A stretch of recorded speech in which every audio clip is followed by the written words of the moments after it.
तो लगता है कि भूमि और भूमि ही नहीं रही।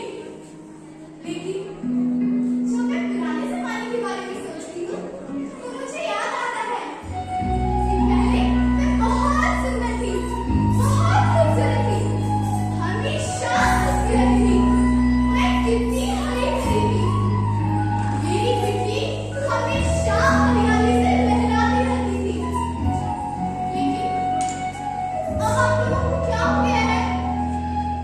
क्या आप लोग प्राकृतिक खेती करना भूल चुके हैं? वो आखिरी में थे